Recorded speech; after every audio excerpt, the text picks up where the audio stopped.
Shabbat Shalom. The text to this song can be found in your handout.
Shabbat Shalom. So I want to welcome everyone. It is awesome to see everyone here tonight. What a treat. And we are so excited to be able to celebrate the Shabbat together and celebrate some nice milestones in our community. I'd like to welcome everyone who may be streaming in. I know you can see a bit of us here. I wish that you could see and hear all of the amazing voices and faces that are joining us today. So we're going to kind of think of you as part of that community as well. I'd like everyone to turn to page 138. And we will sing Lecha Dodi. And so I just want to share with you all that quite a bit of the music we're going to be singing tonight is written by a wonderful, wonderful composer who's a family member, Sam Adler. So if you don't recognize the melodies, at least the choral parts, like with this Lecha Dodi, just try to jump in anyway. And because it's a slightly different setting, we're going to be singing the verse 2 and verse 5, and then verse 9. And when we're right before singing verse 9, we'll rise and face the doors so we can welcome the presence of Shabbat together as a community.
Kumi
I invite everyone to turn to page 120 and 121 for our candle lighting.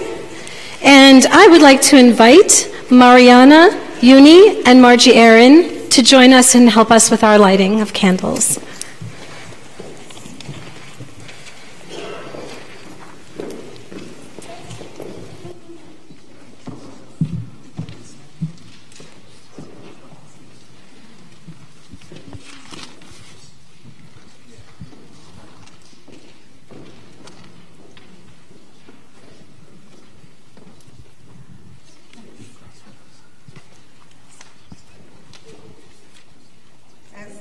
Shabbat candles give light to all who behold them. So may we, by our lives, give light to all who behold us. As their brightness reminds us of the generations of Israel who have kindled light, so may we, in our own day, be among those who kindle light.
So we continue our service with our call to prayer. The Baruch Hu can be found on page 148. Please rise.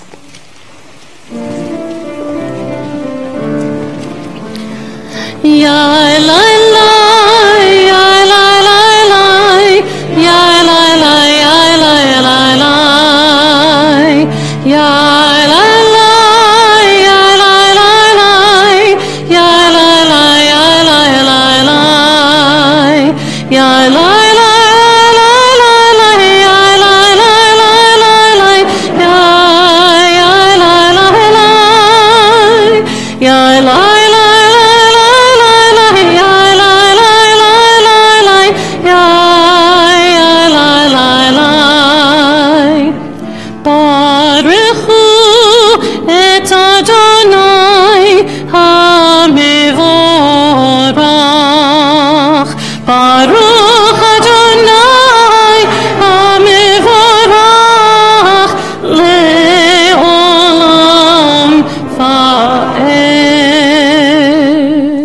Please be seated.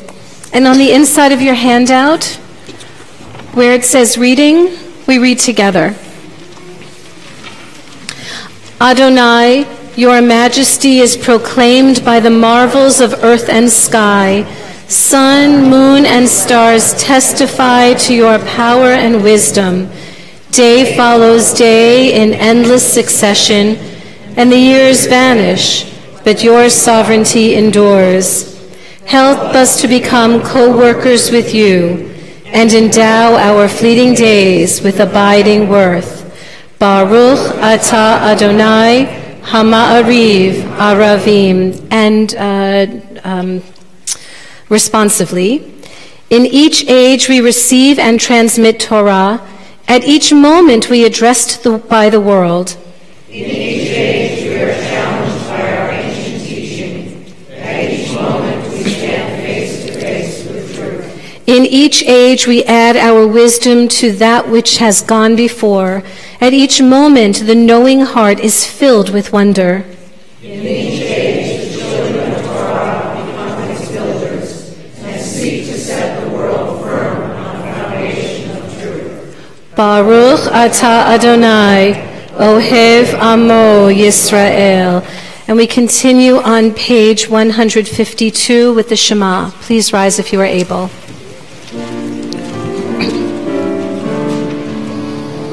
Shema Yisrael, Adonai Eloheinu, Adonai Echad. Shema Yisrael, Adonai Eloheinu, Adonai Echad. Shema Yisrael, Adonai Eloheinu, Adonai Echad. Shema Yisrael, Adonai Eloheinu, Adonai Echad. Baruch Shem Kevod Malchuto Le'olam Va'ed. Please be seated. So as most of you know, this prayer book is designed in a way that offers us a chance to have the original Hebrew text in a fairly faithful translation, but also some alternative readings that help us find alternative ways of accessing the meaning of each prayer. So I invite everyone on page 155 to join together for a slightly different look at the V'ahavta. Love your God with every heartbeat, with every breath, with every conscious act. Keep in mind the words I command you today. Teach them to your children. Talk about them at work, whether you are tired or you are rested. Let them guide the work of your hands. Keep them in the forefront of your vision. Do not leave them at the doorway of your house or outside your gate. They are reminders to do all of my mitzvot, so that you can be holy for God.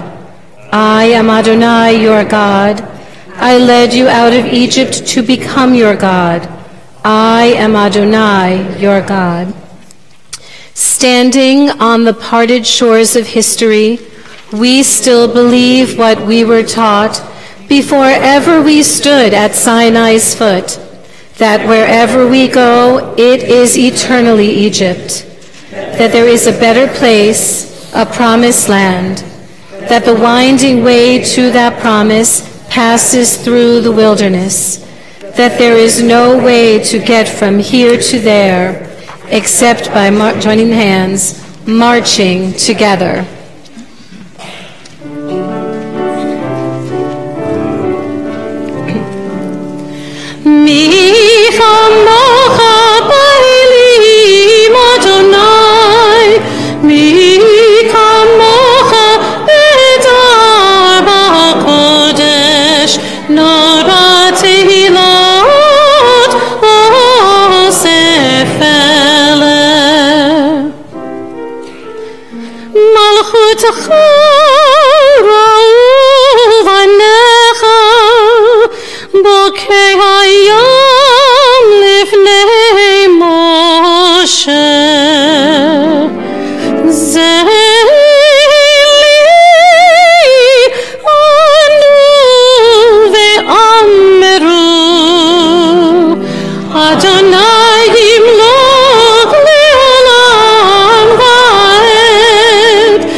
We continue at the top of page 161.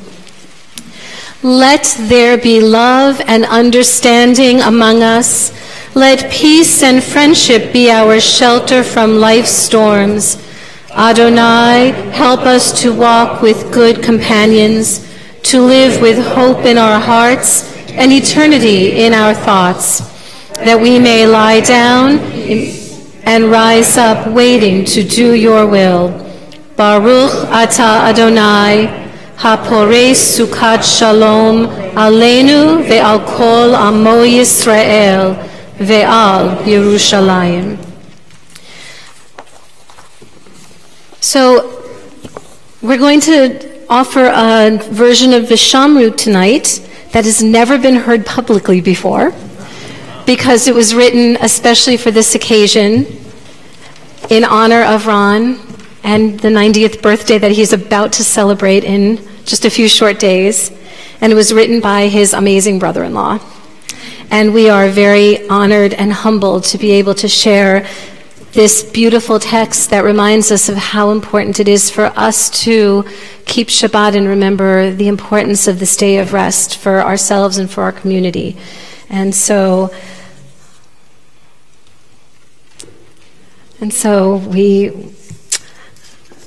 we share these words. I don't even know what to say because it's just so special. So.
If that doesn't give you a sense of Shabbat Menucha, I don't know what does.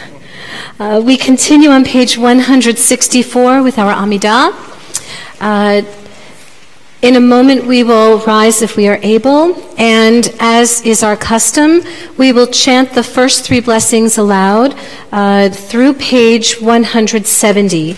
And then you'll have the opportunity to continue privately with your own prayer, whether it is the words on our page in Hebrew or in English, or the words of your own heart. Please feel free to be seated at any time, but for sure, when you're ready for us to continue together, please be seated so that we know that as one community we can move on. So please rise. Adonai sifatai tiftach ufi yagi tehilatecha. Adonai, open up my lips that my mouth may declare your praise. Baruch atah Adonai, Eloheinu ve'Elohei avoteinu ve'imotenu, Elohei Avraham, Elohei Yitzchak, ve'Elohei Yaakov, Elohei Sarah, Elohei Rivka, Elohei Rachel, ve'Elohei Leah, Ha'el HaGadol HaGibor ve'Hanora, El Elyon, Gomel Chasadim Tovim, ve'Kanei HaKol, ve'Zocher Chasdei Avot ve'Imot, Umevi ge'ula livnei v'neihem, leman shemo be'ahava, melech ozer u'moshia u'magen, Baruch atah Adonai, Magin Avraham ve'ezrat Sarah, Ata Gibor le'olam Adonai, Mechaye hakol Ata Rav lehoshia, Mashiv haruach umarid hagashem, Mechalkel chayim bechesed, Mechaye hakol berachamim rabim, Somech nofelim v'rofei cholim, Umatir asurim, Umekayem emunato, Lishenei afar, Michamocha b'gevurot, Umido melach, Melech meimid umechaye, Umatzmiach Yeshua, V'ne'eman ata le'achayot hakol, Baruch atah Adonai, Mechaye hakol. Atah kadosh v'shimcha kadosh, U'kedoshim b'chol yom yahalelucha selah. Baruch atah Adonai, Ha'el HaKadosh.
Shalom Rav al Yisrael Amecha Tasim Leolam Ki Ata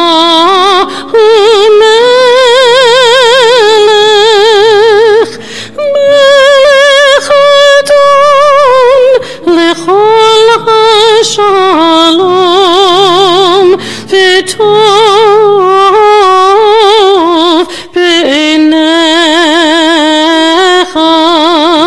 v'tov b'einecha levarech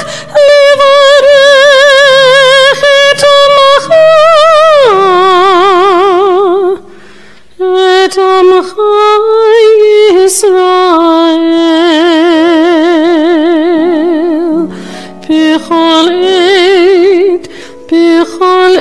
ובחשה בשלומך.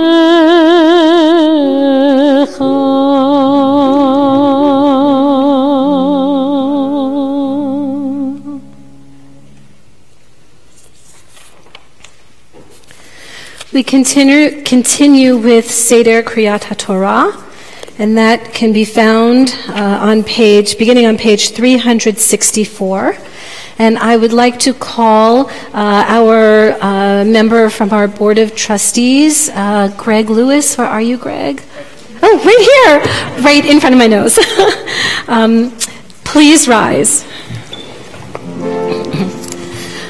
Ki mitzion tetzeh Torah, ki mitzion tetzeh Torah, u'devar Adonai mirushalayim, Baruch shenatan Torah.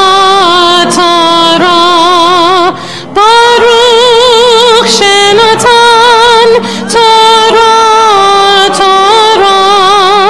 le'amo Yisrael b'kedushato. Shema Yisrael Adonai Eloheinu Adonai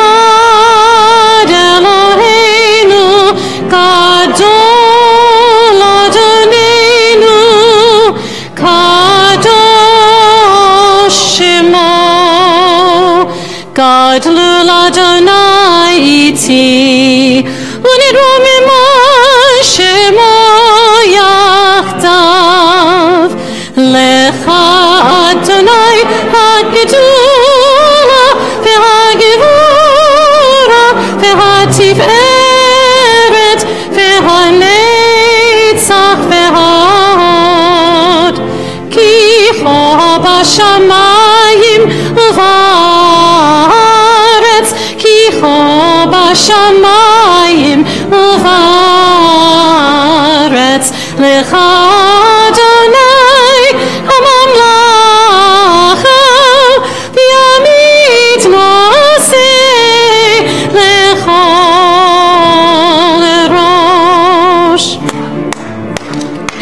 Al shlosha devarim, al shlosha devarim, al shlosha devarim ha'olam omed. Al shlosha devarim, al shlosha devarim, al shlosha devarim ha'olam omed. Al ha'torah ve'al ha'avodah ve'al gemilut chasadim. Al ha'torah ve'al ha'avodah ve'al gemilut chasadim. Al shlosha devarim, al shlosha devarim, al shlosha devarim ha'olam omed. Al shlosha devarim, al shlosha devarim, al shlosha devarim ha'olam omed. Al ha'avodah ve'al gemilut chasadim. Al ha'torah ve'al ha'avodah ve'al gemilut chasadim. Al shlosha devarim, al shlosha devarim, al shlosha devarim ha'olam omed. Al shlosha devarim, al shlosha devarim, שלושה דברים העולם עומד. Pull the cover off.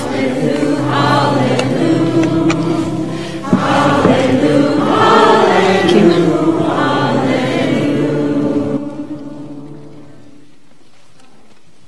Please be seated.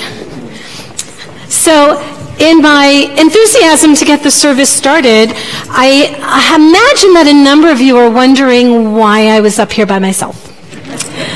So for those of you who are wondering, Rabbi Josh happens to be in Washington, D.C. tonight and through the end of the weekend with our members of our confirmation class for the Litzaken seminar.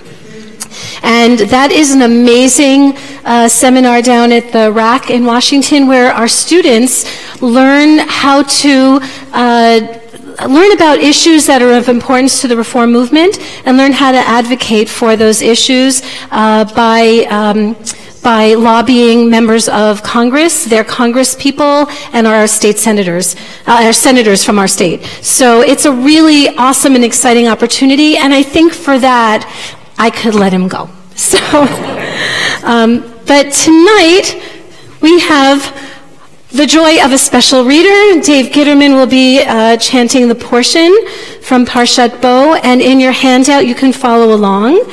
And for our Aliyah tonight, we have some more very, very special honored members of the community and family members. So, Dave.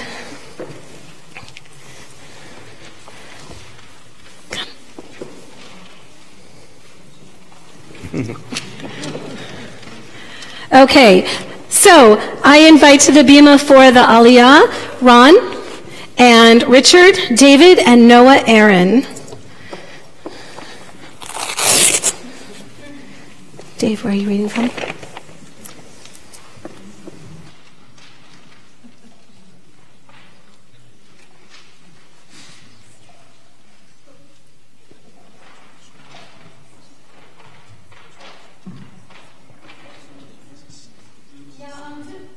Ya'amdu, Ron, Richard, David, and Noah Aaron, la'aliyah, la'torah.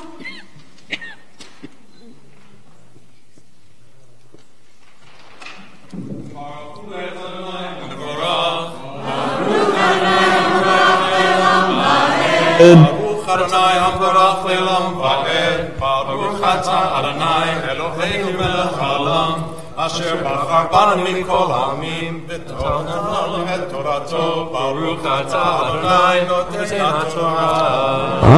Amen. Can we get this back? Sort of.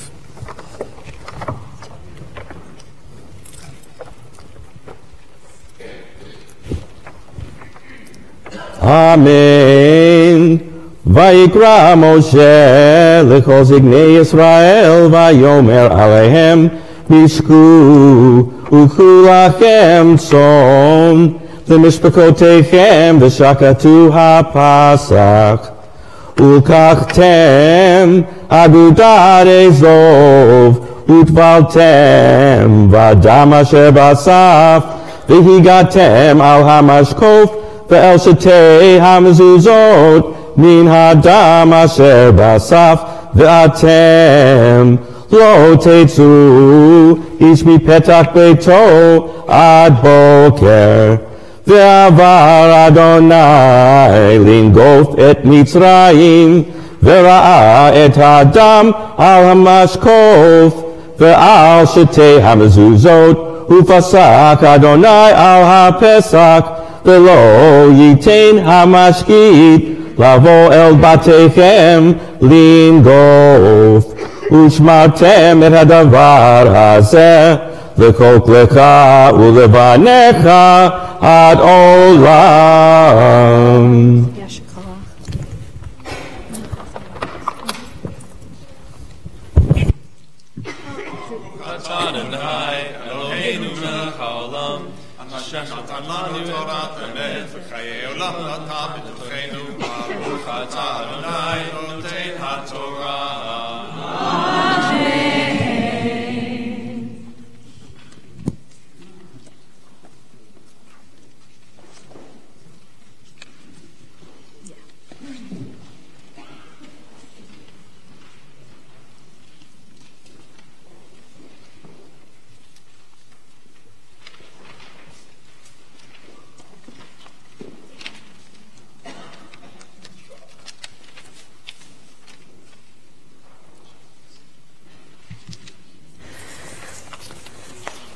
So we take a moment now to think of those members and friends and family of our community who are in need of healing. And in our community, we think in particular about Johanna Mabry, Debbie Pisarek, Joanne Blumberg, Erica Arnold, Marilyn Jeffs, Valentina Wolfson, Sally Rose Campbell, Hillary Handwerker, David Bloom, Judy Eisenberg, Milton Child, Jake Waxman, Bridget Ford, Roxanne Pawandra, Joel Berger, Jeffrey Gersh, Margaret Leslie, Karen Simon, Andrew Pabers, Betsy Mark, Steve Gill, Stacy Young, Elena Weissman, Paul Vanek, Reuven Levine, Jack Jr. Roper, Amy Pabers, Judah Winston Schwartz, Sidney Usum, Barry Hopkins, Dave Gordon, Julie Lambert, Mindy Maringer, Stacy Hosler. And in a moment, I'm going to walk around the congregation. I'll try to do this quickly, but if there's anyone who you are thinking of at this time who's in need of healing, please feel free to share their name if you would like, or you can hold their name in your heart.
Mary Higgins.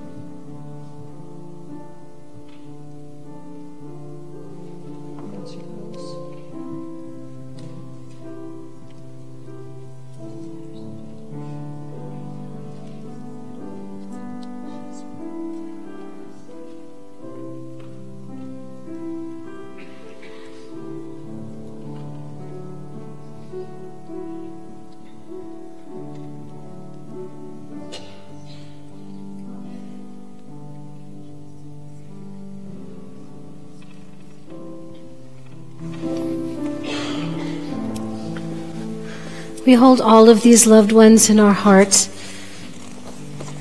as we say our prayer for healing, the text of which can be found in the inside of your handout.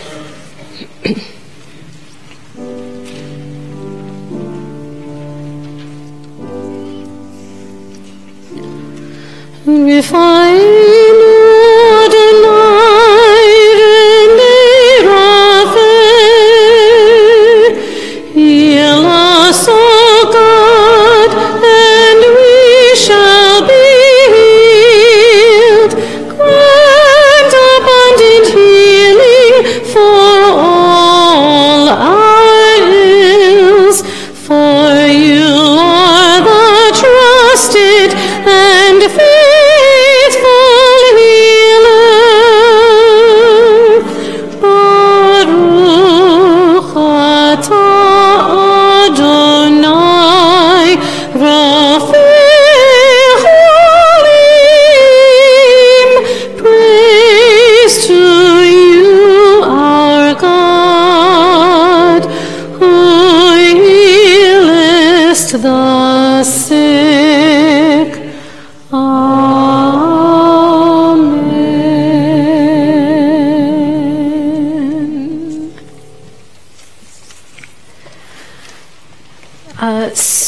it is time to lift and dress our Torah.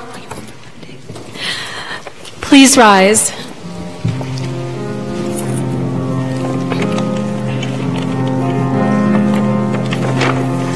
V'zot HaTorah asher sam Moshe livnei bnei Yisrael al pi Adonai beyad Moshe. Ya la la la la, ya la la la, ya la la la la la la, ya la la la, ya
Please be seated.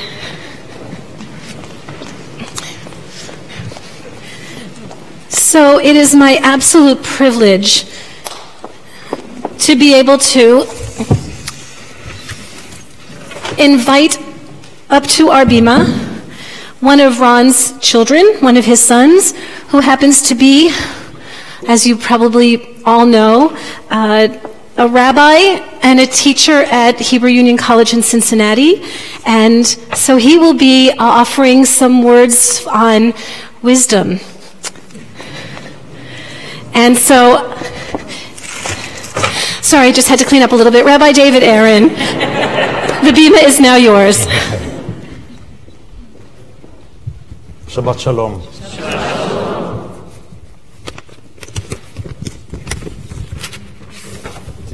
Is it on?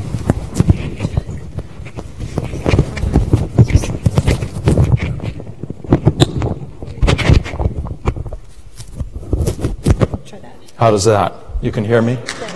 Thank you. It's nice to see so many familiar faces. Reflections on Talmudic thinking and wisdom.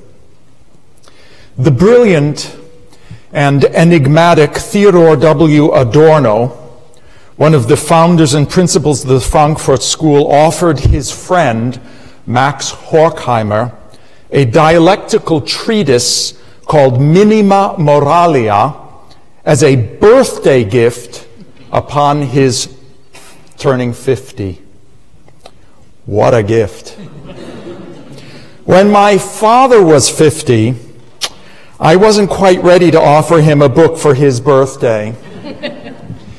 And now at 90, I can only offer this humble homily of reflections on Jewish wisdom.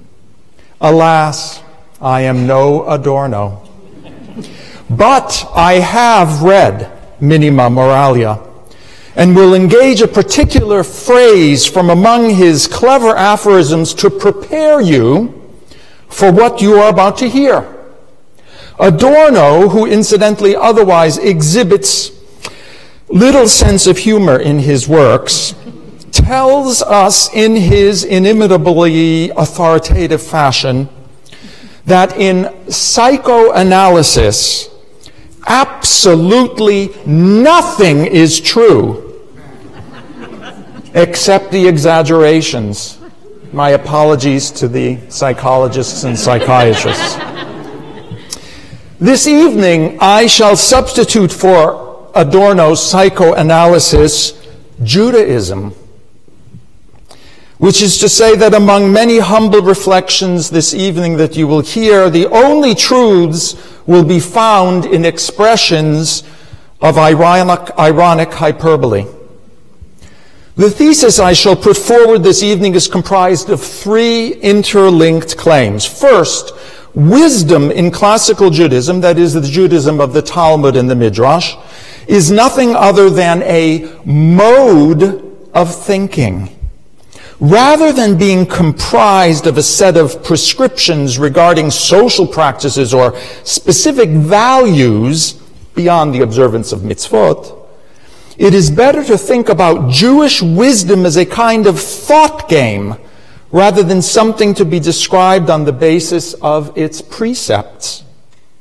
As a historian of ideas, I eschew all attempts at reductionism or essentialism, which means that I will carefully proclaim from the outset that classical rabbinic Judaism actually contains multiple modes of thought, which is to say that our theme this evening does not make any encyclopedic claims whatsoever.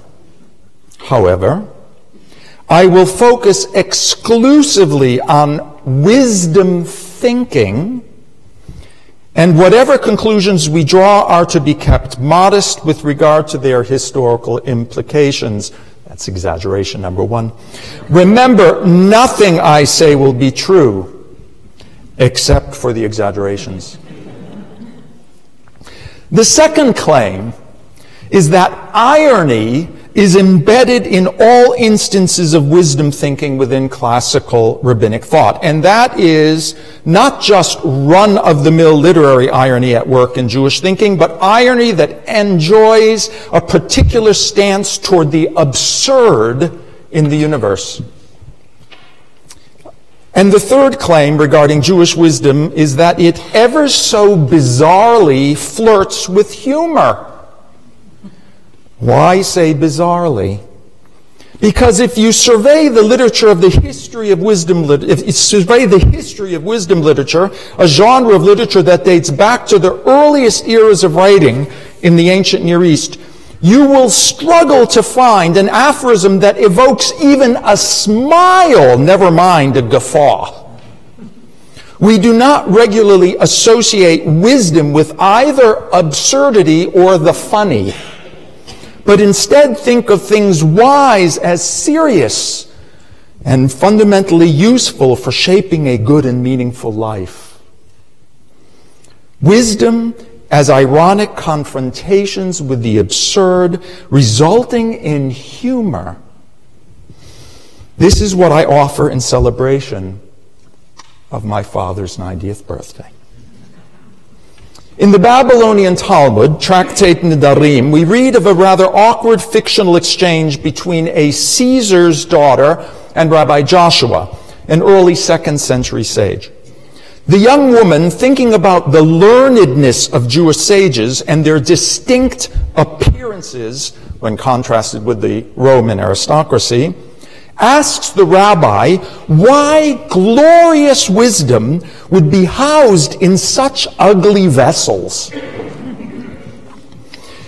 In the present context, we cannot delve into the question of why the Talmudic editor would have chosen to include a story as overtly racist as this, but I do wish to draw attention to the story's ironic conclusion. Rabbi Joshua notes that fine wines are preserved in crude earthenware vessels rather than vessels made of silver, despite the fact that the fancier containers might seem more appropriate for the rarefied content of fine wine. Caesar's daughter, however, takes the sage's innuendo as a challenge and transfers some of her father's finest wines from their crude earthenware vessels into elaborate and expensive silver carafes. And what happens? The wine spoils. Curiously then, his parable about the earthenware vessels does nothing whatsoever to discredit the Romans' assertion that the rabbis, or by implications, Jews in general, are physically unattractive in comparison to Romans, while at the same time accepting the stereotype that they, the Jews, are also filled with wisdom in contrast to significantly wealthier Romans. When Caesar learns of the exchange between his daughter and Rabbi Joshua and the ruined wine, he asks the rabbi, "Are there not learned people who are also handsome?" Joshua answers in a quintessentially Jewish manner, neither confirming nor denying the existence of handsome rabbis, but instead he sardonically notes that if there are wise people who are also handsome, they would even be more learned than if they were uglier. Wait, I said that wrong. If they were uglier, they would be more learned than if they were handsome.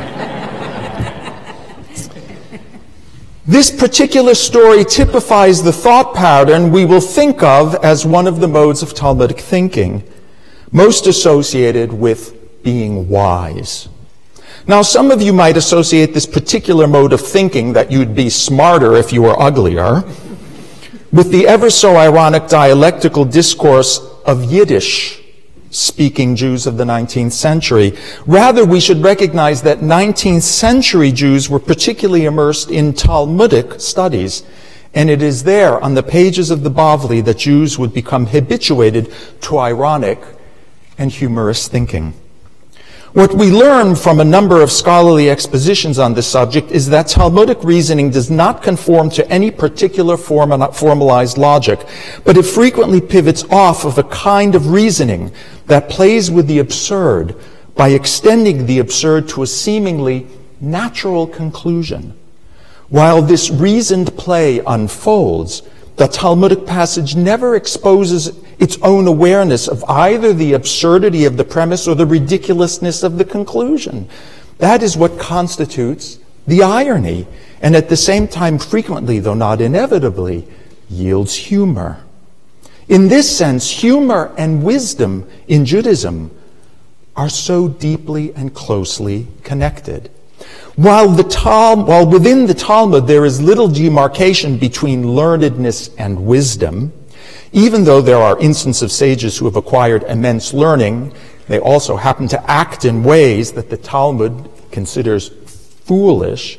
It's especially true of sages who fall out of favor with the other rabbinic authorities, that they are called the fools, right? If you're not part of the in-group, you're the fool. If you're part of the in-group, no matter how foolish, you're wise. Generally speaking, the Talmud is not interested in defining wisdom beyond associating it with the ways a Jew should think.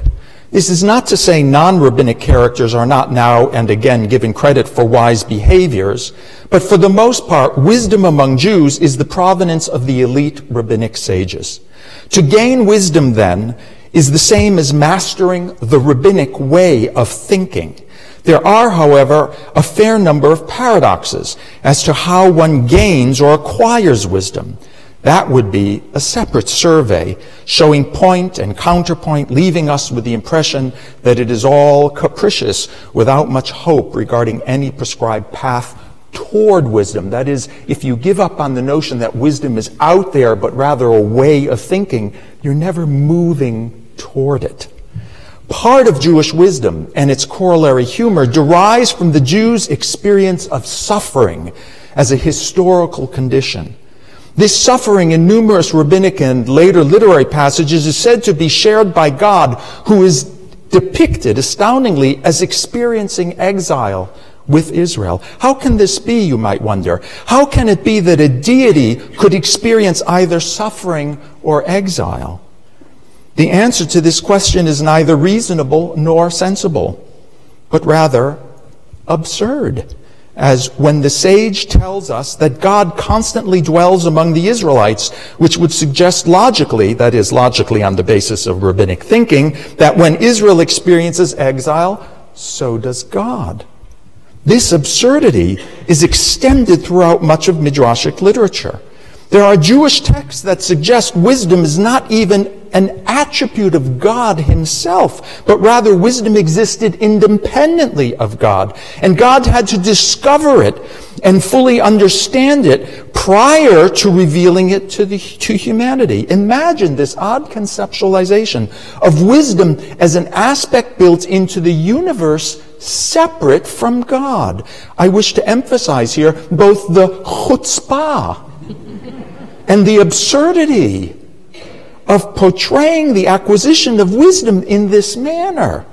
This paradigm actually dates back to the early 5th century when Midrash Genesis Rabbah portrays God as creating the world only after peering into the pre-existent blueprints offered by the Torah. What could be more paradoxical than having the world created on the basis of a book that pre-exists the creation of the entire universe, a book whose primordial existence suggests that the very emergence of being into the world is at once independent of and yet reliant upon God? And then to derive the absurdity yet further, this book, which somehow God uses to create the world, is also written by him. Is your head spinning? But we have hardly reached the limits of rabbinic thinking about the absurd. Consider the scenario in which the divine will is subverted by that which should be rendered powerless in the face of God. A medieval midrashic passage tells how the angel of death was commanded by God to visit a particular young and righteous man named Ben Sabar. The angel encounters Ben Sabar near a field and tells him, "It is time. You must now die." Ben Sabar bypasses the angel completely and calls up to God directly with the following petition: "Shall he who has busied himself with learning and charity die in his youth? Is this the reward for acquiring Torah learning? Are you suggesting that I should die outside of my house, out here in the field, like a beast?" Well, to these very reasonable demands, God replies, "Okay, time is granted you until you go back and die in your bed." Ben Sabar then walks to the house of a pious and wise friend named Shififon, to whom he describes his encounter with the angel of death. At that moment, the angel of death reappears. "I'm back, and this time I'm here to take both of you." Shififon rebukes him. "Go away!" The angel returns to God and complains, "Master of the universe, these two righteous sages bar my entrance." God sent him back a third time, telling him to revert to the original plan. Do you see how ridiculous this is rabbinic thinking? God says, let's do the original plan and just remove Ben Sabar. At this point in the story, the two sages recite a number of verses from the book of Job and Psalms, instructing God, from the books that he ostensibly wrote, that wise sages are not to be taken from the world other than at the appropriate moment in their lives, and this was not the moment. Confronted with the evidence of his own sacred books, what could God possibly do? So, to resolve the situation, he proclaims that 70 years should be added to the lives of each of these sages. Now, doesn't that sound like a logical outcome? Would that life truly unfolded in this way? This story illustrates how discourse that takes on the existential absurdity of the utterly capricious length of one's life is transformed by this very particular flavor of Jewish thinking. Absurdity by its nature cannot be resolved. There is nothing to say or do when standing before it. Yet absurdities permeate each segment of the Ben Sabar story. How could a mere human being actually rebuke a messenger of God, never mind the angel of death? How could God write literature which espouses that the good will be rewarded and the evil punished, but then not conduct himself according to the precepts ostensibly taught in his own writings? But then imagine the chutzpah of depicting God as a rather lackadaisical disciple of his own literature. On the one hand, we have the Torah's claim about how the way we live translates into various rewards and punishments. And then on the other hand, we witness that good people suffer and evil people prosper. The seesawing back and forth on Ben Sabar's destiny not only shows a God who struggles with historical commitments, but it suggests that the order of the universe is a bit less orderly than one might otherwise assume. Often labeled the conundrum of theodicy, this disharmony among ideas about God's character and just deserts proves to be the most existentially pressing absurdity of them all. Ancient attempts to resolve this conundrum can be found in various wisdom sayings from pre-rabbinic Judaism, especially the Book of Job, where the three main interlocutors of the suffering protagonist, Job himself, Eliphaz, Bildad, and Zophar, espouse the Torah orthodoxy that Torah is true, but we simply cannot understand what is really taking place in the world. The book of Job summarily rejects this argument, first by exonerating Job directly, and then by emphasizing that he is the only one in the whole book who grasps the vagaries of human existence as they really are. Think about the world ironically. That's most wise. There is nothing funny or ironic about the book of Job. No, it is an altogether serious critique of the Deuteronomic way of seeing the world. The triad that comprises the Jewish mode of thinking we are considering, wisdom, irony, and humor, only comes into existence with rabbinic literature, and mostly after the Mishnah, at some point in the late 4th and early 5th centuries. Unlike Job and its thematically close book of Kohelet, Rabbinic Judaism develops this highly ironic response, which pretty much leaves reality in its place, but then discusses the world by embracing the absurd and driving its implications to ridiculous extremes. Why should the righteous and the learned Ben Sabar die young, while some other ignorant no-goodnik lives to 100? There are no satisfying answers to such questions.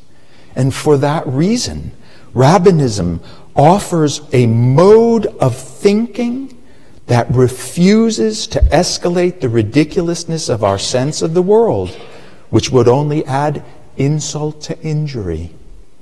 Thus, instead of heady philosophical discourse, we have mythic stories. In that way, rabbinic thinking stands distinct from other more formalized forms of philosophy and theology in its willingness to confront the tragic absurdity of our predicament with a touch of dark humor. There are no useful conclusions in rabbinic literature. There are no straightforward prescriptions that we are to identify as Jewish wisdom. Rather, stories of this sort do not even try to convince us of anything in particular. We are only to come away from the story with a feeling, one of pride and empathy for the courageous Ben Sabar, and the hope that we too might find a way to force the hand of an angel, or maybe even God, directly. By reading hundreds of such stories, using this mode of thinking, we are subconsciously acculturated to its inner logic, which is admittedly, by Aristotelian standards, illogical, but within the language game that constitutes rabbinic thinking, quite consistent, even rational. With this wise mode of thinking, a Jew finds a way to make sense of the impossible through a kind of cosmic laughter. It permeates our history of thought right into the 20th century. As Elie Wiesel suggests, it's even evident in the early 18th and 19th century Hasidism. Consider this story about the renowned Rebbe Israel of Redzkin. A certain man came to the Rebbe with the desire to repent. He said, "Rabbi, I wish to repent, but I don't know what to do." The rabbi retorted, "And to sin, you knew what to do." Deeply immersed in Jewish wisdom is an awareness of the ridiculousness, not just of suffering, but of our own cultural behaviors, our predilections. They undoubtedly emerge as a response to our cultural environment, and sometimes to manifest really deep forms of wisdom, we might think Jewishly just by laughing at ourselves. Perhaps you know the story of the Talmudic scholars who concluded, they study all day long, they concluded that they really needed to do some form of exercise rather than just sit in the yeshiva all day long studying the Talmud.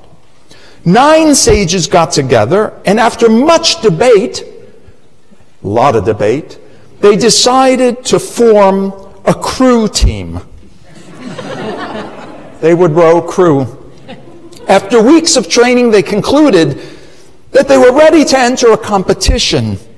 Not only did the Talmudists come in last, they barely managed to traverse the start line before the other boats in the race had completely finished. They caucused to think through the problem, mustering their most sophisticated forms of Talmudic dialectics. After a few hours of arguing, they decided to send one of their team members to observe the most famous sculling race in the world, those held in Oxford, England. Upon returning, the anxious team members pressed their Oxford scout. "No? What did you learn by observing the other teams?" He replied, "Those other teams have one man yelling, and 8 rowing."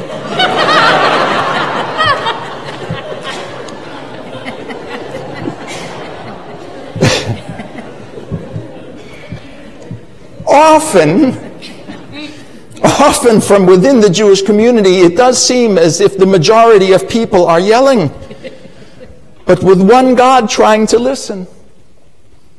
Given the makeup of the universe, I have no pity on that one God.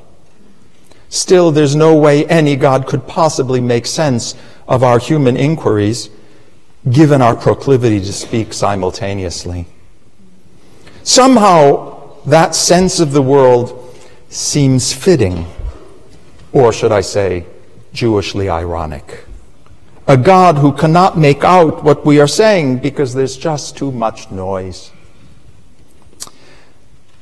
The remarkable Michel Euquem de Montaigne, know of him as Montaigne, best known for his magisterial essays, published in a series of editions from 1580 onward, actually had Marrano Jewish grandparents on both his mother's and father's sides.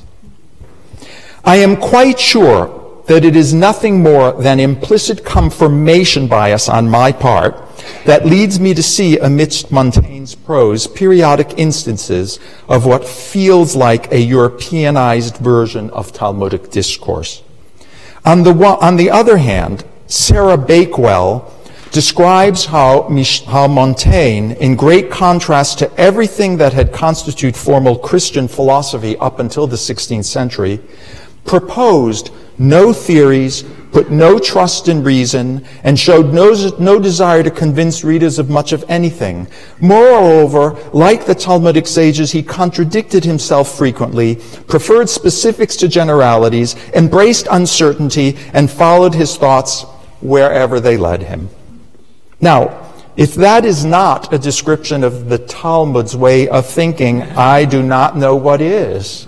In fact, Bakewell's summary so accurately describes what takes place in Midrashic or Talmudic discourse that I have actually used it to describe rabbinic thinking in courses I teach on Midrash. So it is possible, even if only remotely so, that Montaigne thinks and writes about wisdom and the right form of life, which is the primary subject of many of his essays, the way he does because of a cultural influence he absorbed through his own family's Jewishly derived discourse practices. Yes, I know it's an exaggeration. In their recent book, The Enigma of Reason, Dan Sperber and Hugo Mercier point out that reasoning is first and foremost a mode of social interaction rather than some kind of formalized logic that yields truth or cogent conclusions. For many who have faith in the yields of rational discourse, their work is deeply disconcerting. For those schooled in Talmudic thinking, it proves quite reassuring. Reasoning, it turns out, might just be a kind of social interaction, and when performed well, it epitomizes wise discourse. So perhaps certain moments in Montaigne's prose do reflect vestiges of his Jewish inheritance after all, albeit a generation or two removed. Please understand, I do not mean this as an accurate historical inquiry, but only as something of a phantasmagoric reconstruction of a lost past. Remember, again, Adorno's truth and exaggeration. But will you join me in this indulgent fantasy, allowing me to read words found in the last chapter of the essays, as well as its final paragraph, which epitomize a particular kind of thinking that ends up constituting wisdom itself. Montaigne writes, "We must learn to endure what we cannot avoid. Our life is composed, like the harmony of the world, of contrary things, also of different tones, sweet and harsh, sharp and flat, soft and loud. If a musician liked only one kind of tone, what would that musician have to say with his music? The musician must know how to use all of them together and blend them. And so must we, in our lives, do with good and evil, which are consubstantial with our everyday living. To try to kick against natural necessity is to imitate the folly of Ctesiphon, who endeavored to enter a kicking match with his mule." I continue. "It is an accomplishment, absolute and, as it were, godlike, to know how to enjoy our being as we are. We seek out other conditions because we do not understand the use of our own condition.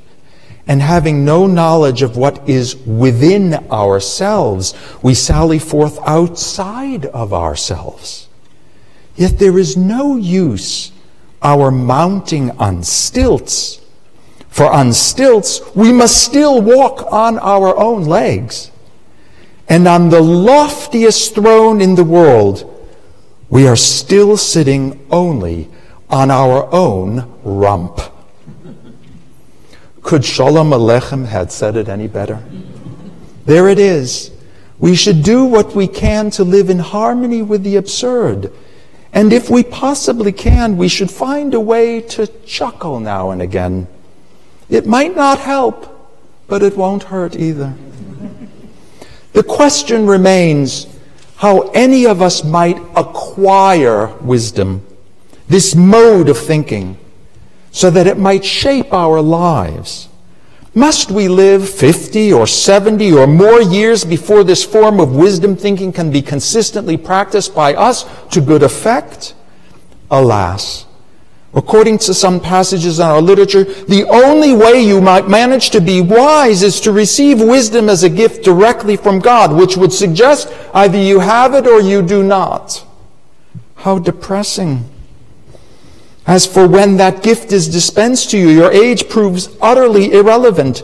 As such, there are wise people at 25 and fools at 85. Still, there is the mystery of how God would then decide who should merit this gift of wisdom. In more than one Talmudic passage, we learn that God grants wisdom only to those who are already wise. Really? Must Jewish thinking constantly revert to tautology, even in the face of as serious an inquiry as to how any of us might become wise as human beings? An answer to that lugubrious question appears in the Midrash Tanchuma Parashat Miketz with caustic irony. There we are told in no uncertain terms that God does in fact only grant wisdom to those who are somehow already wise. And if that conclusion didn't sting enough, the Darshan, the writer, adds ever so acerbically, and how could it be otherwise? Did you expect God to give wisdom to a fool? What could that possibly do? Shabbat Shalom.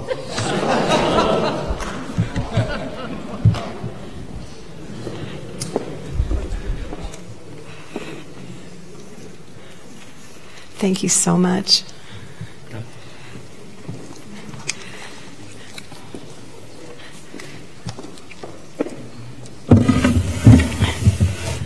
So after class in the social hall, I'm sure Rabbi Aaron would love to answer all of the questions that you have or debate you about anything he had said. Thank you so much. That was really amazing. We continue with Aleinu on page 586. Please rise.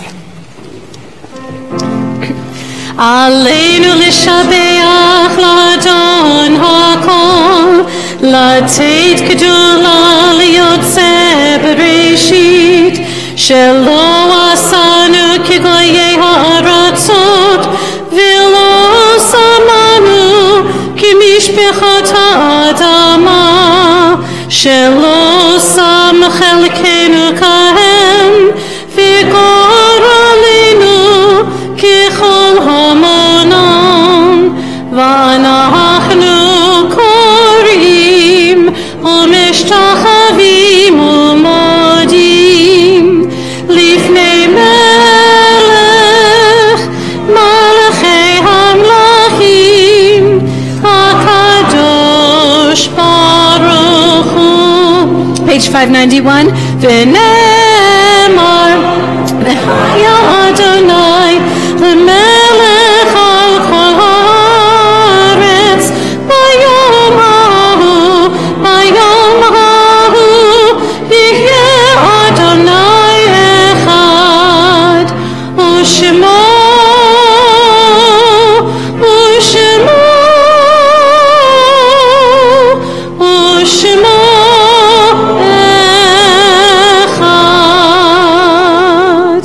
Please be seated.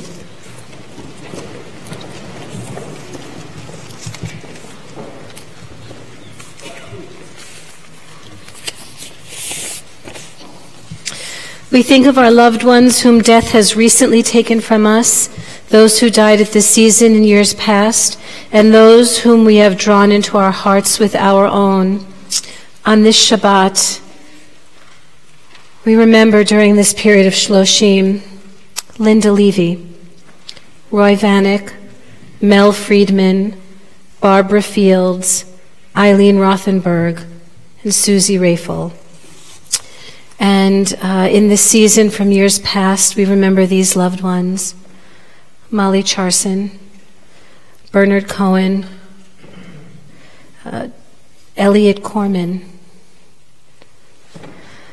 Betty Fagan, Betty Friedman, Edith Freeman, Evelyn Freiband, Saul Gorn, Mark Heller, Stella Herman, Carol Isaacson, Herbert Joseph, Benjamin Judah, Josephine Katz, Shirley Kusis, Aileen Kramer. Did I say her name right? Aileen Kramer. Benjamin Kroll, Matthew Lambert, Joseph Lansky, Hattie Lansky, Bernice Mark, Melvin Morgenstern, Charlotte Paradise, Sylvia Rose,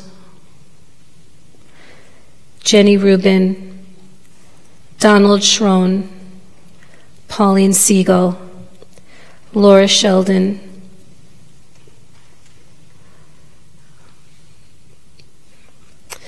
Richard Schwader, Rose Sprung, Richard Waldinger, saw you somewhere here, Albert Weiner, Libby Yarrows. And if there's anyone who has not been mentioned who you're observing a yard site, or if you're in a period of mourning, please feel free to share their name as my eyes meet yours.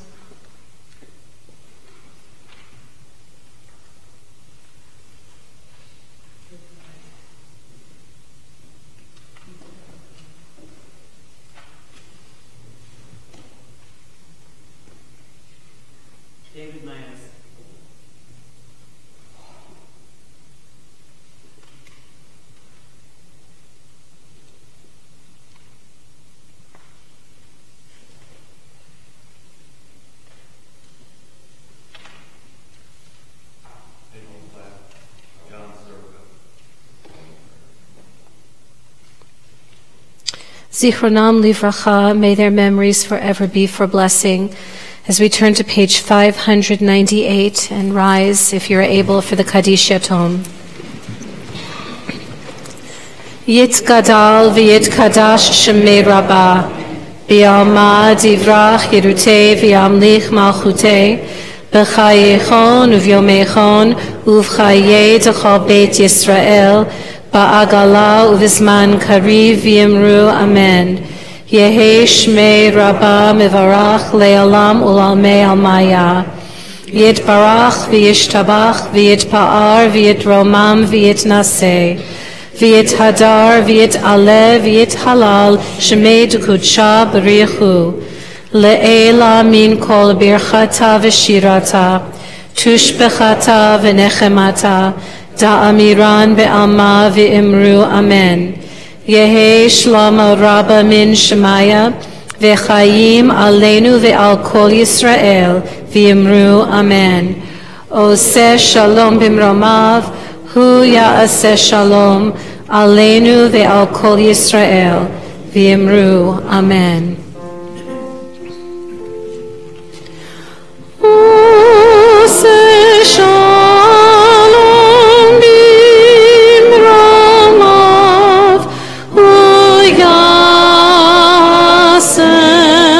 Shalom,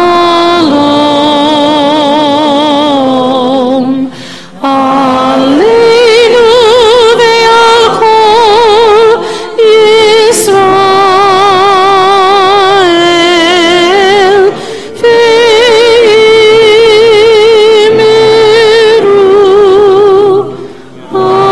ve'imiru. Amen.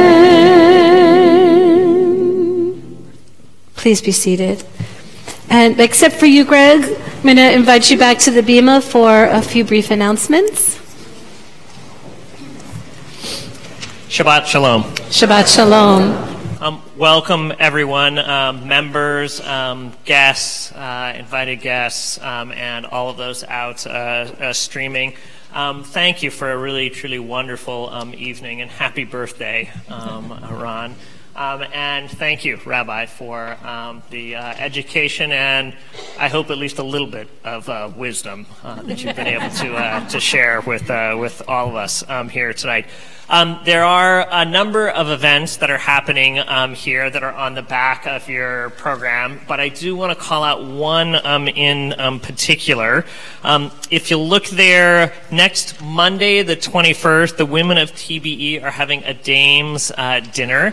There's a wonderful speaker that they are going to have there. And importantly, Additionally, they need to hear from you if you're going to be attending by this weekend, because I think it's Monday morning they need to let the caterer know exactly how many will be attending. So please get your interest in if you can, please. And last, I would like to invite you all to the oneg, right, that will be in the social hall right afterwards. Shabbat Shalom. Shabbat Shalom. So I don't want to neglect thanking Grace Boxer. Not tonight. Did we make a mistake? It's next week. So we'll thank Grace next week, but we will thank the Aaron family for what I am sure is going to be an amazing and joyful oneg. And our closing song. What was that? Oh. I never forget when Josh is here. I always forget when he's not. So Kiddush is on page 123. Jacob, do you want to join me? Okay. Baruch atah Adonai Eloheinu melech haolam borei peri hagafen.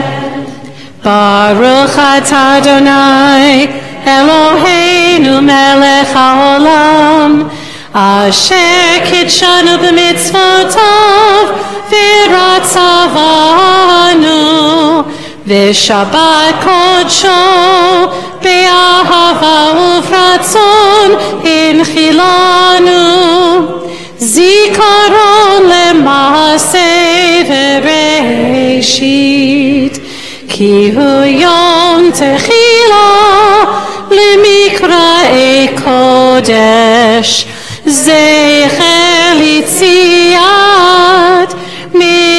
מצרים כי באנו בחרת ואותנו קידשת מכל העמים ושבת קודשך באהבה וברצון הנחלתנו ברוך אתה אדוני מקדש השבת. Can I take a sip?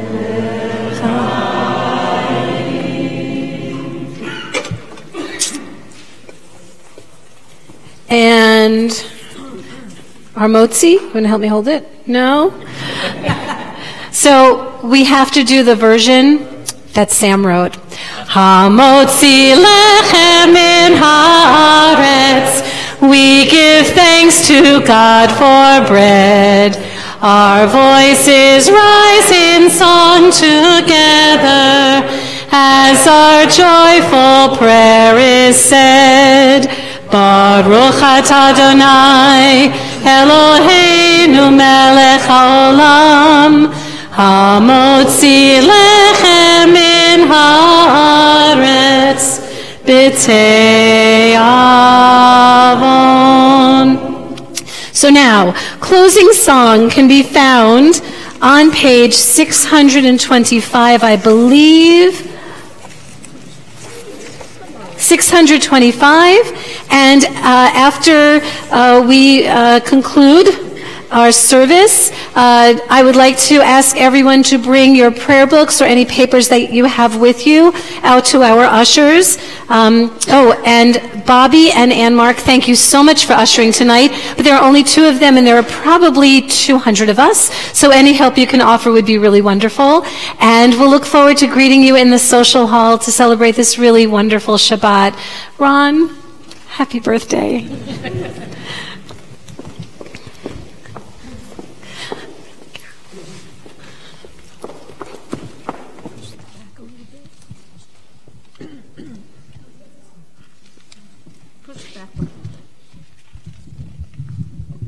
Standing?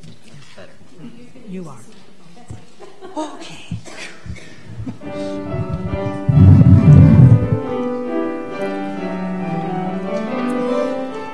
Adon olam asher b'ahav, v'terem kol yitzir nivra,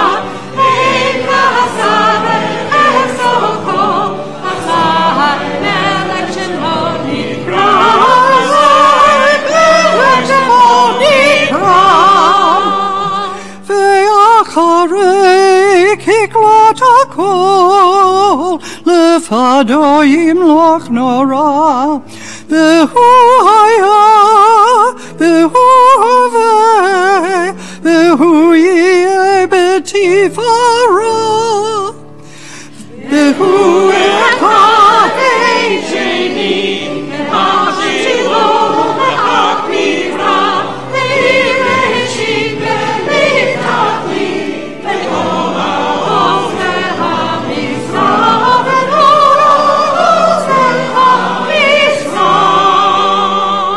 Behu Eli, Bechai Goali, Betzochev li Beitzara, Behu Nisi, Umanos li, Menat Kosi Biyom Ekra.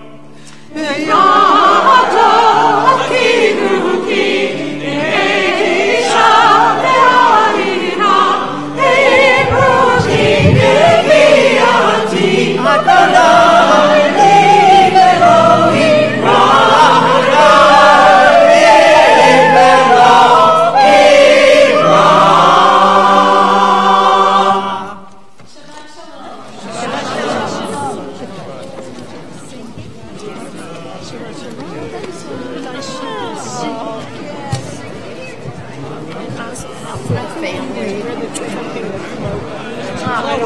I mean, but even something just with a slight D where we Shabbat Shalom. This is not good.